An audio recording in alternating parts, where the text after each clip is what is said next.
And now, it's time for SPG, as in Super Pagganern Secret File. Pagbukas ko ng pinto, nakita ko siyang nakabukaka. Nag-hello ang kanyang junior. Hi, DJ Rocky. Aliw na aliw ako sa mga secret file na binabasa mo. Lalong-lalo na ang mga kwento mo tuwing Friday. Nakakawala ng stress. Pero ewan ko lang kung dito sa ikukwento ko, madadagdagan yung stress mo o mawawala.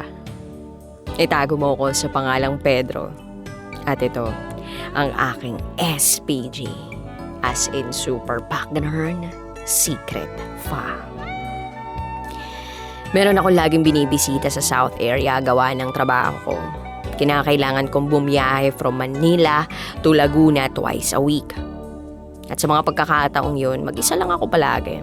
Gamit ang pickup ko, biyahe ako. Normal naman na sa tuwing babiyahe ako, nagpapagasolina ako. Tapos nag-stop over na rin pag tinatawag ng kalikasan. At meron nga akong hindi makakalimutan sa tanang buhay ko. Ito yung pinaka hindi ko makakalimutan sa tanang buhay ko nang minsang mag-stop over ako sa isang gasoline station. Pinarada ko ang pick-up ko at pumasok ako sa grocery store. May nakasabay akong isang magandang babae. Kung tutuusin, hawigan niya si Kylie Padilla. Tansya ko 5'6" ang tangkad. Kahit naka-face mask at naka-face shield, alam kong may itsura yun. Malapor sila ng kutis. Nakasuot siya ng crop top and skirt na medyo maiksi na kapag hinangin malamang makikita ng taong bayan ang nasa loob nito. So eto na nga, nakasabay ko siyang pumila sa kahera. Ganda rin ng boses. Sa isip ko, sabi ko, quality. Umalis na siya at ako naman, akmang aalis na rin. Naipasok ko na ang mga naipamili ko sa pickup ko nang makaramdam ako ng tawag ng kalikasan. Patungo ako ng banyo nang mapansin kong sarado ang panlalaki.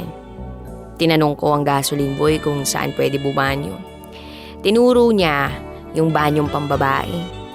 Siyempre, kumatok muna ako para malaman kung wala talagang tao. Tinanong ko pa kung may tao. Wala namang sumagot.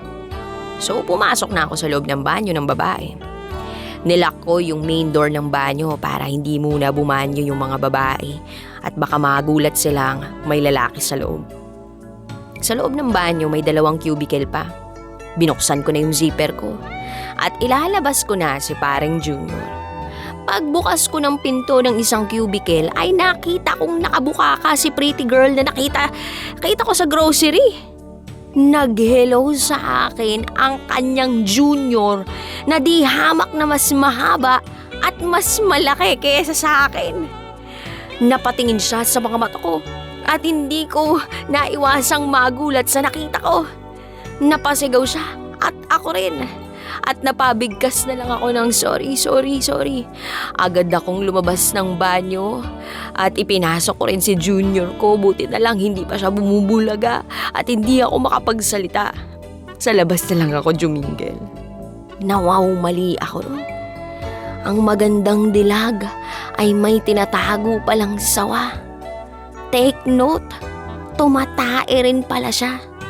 Dahil hindi lang isang sawa ang nakita ko, kundi 2. At hindi niya ako narinig dahil naka-earphones pala siya. Napansin ko rin yun Lang yung face mask at face shield kasi. Hindi ko rin tuloy naamoy na umiebak pala siya. Lesson sa akin to. At sana sa inyo rin. Muli, ako si Pedro. At ito ang aking SPG, as in Super Pagganern Secret File. Always your number one SM radio station. Love Radio. Kabisyo, nakarelate ka ba sa secret file na binasa ko? Kung nakarelate ka, mag-subscribe ka na dito sa aming YouTube channel at pindutin mo na rin ang notification bell para updated ka sa mga susunod na episodes ng DJ Rocky Secret File.